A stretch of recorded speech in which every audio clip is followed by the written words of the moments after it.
Hey guys, Bryce Tubbs here.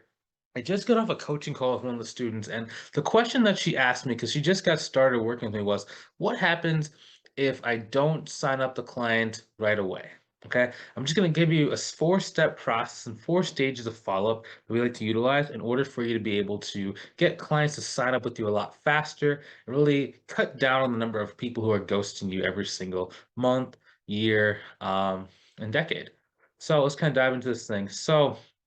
There's a couple reasons why I'm making this video. First reason is because I'm publishing a new book. We're about day number about 100 of writing the book, and starting to get a little bit fatigued, starting to kind of get a little bit tired of doing it. So I'm just finding some reasons to kind of procrastinate. And this is one of the easiest ways to kind of do so because I can share my message with you, I can talk, and it's productive. So let's kind of dive into the thing. So, number one, what happens if you do not get someone to sign up with you on the consultation call? Okay, so there's a couple different things. You should be having four main pools of objection. Number one is going to be it's going to be something around they need to like speak to the partner. So that means they just don't really have the authority or they can't make a decision right then and there. Number two, they might not have budget. Okay, so they need to kind of go back and think about it. Number three is they have to think about it, which is a little bit different than not having budgets because they just can't really make up their mind.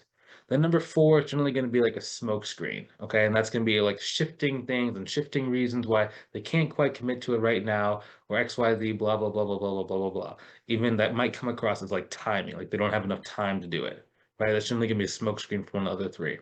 Now, you know you're doing your consultation calls correctly if you're getting a really even split among those four objections. You should get 25, 25, 25, 25. If you start noticing that out of, we'll say, four calls, two of those calls are saying they don't really have money to do this right now, that means there's something inside of your consultation call, the way that you're speaking to people, that is eliciting them to not either value the service enough to pay for it and slash or you're not doing a good enough job of qualifying them early in the call to see exactly how much they can afford. Okay, so kind of keep that in mind. Now, one way you can start really developing this understanding of whether it's a real objection or a fake objection or why you're getting these objections is after every single consultation call, write it down on a sheet of paper. What are the persons? What was their name? What was the objection they said? When were they thinking about getting started? And just start taking notes. And over the course of like every week ideally, or if you're, not really ideally, every 2 weeks to a month, you should be looking back at these notes and then really understanding, okay, so, we did 10 calls this month. How many people were this? How many people were this? How many people were this? How many people were this? Right? And you're going to start noticing the trends. The reason why we like to do it under about a week is so you can catch bad habits before they become a problem.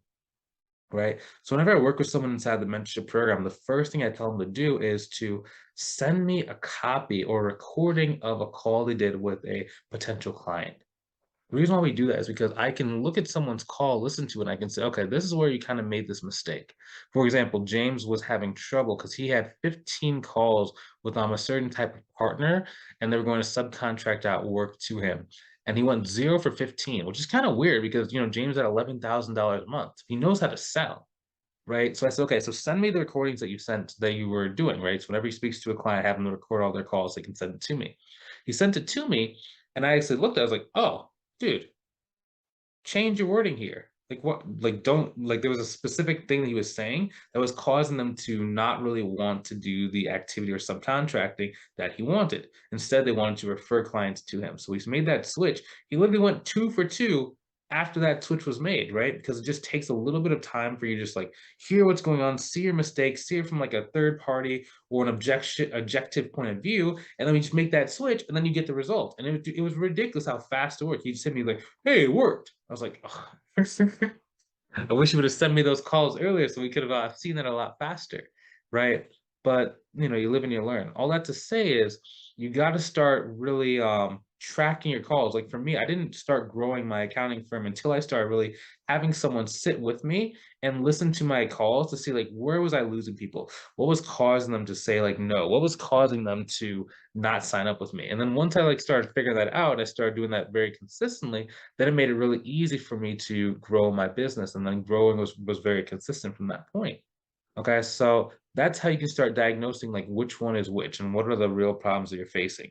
Next, let's see you understand exactly what the problem you are facing is. Okay, the reason why it's so important is because the way that you follow up with people is going to determine which one of the objections you just received.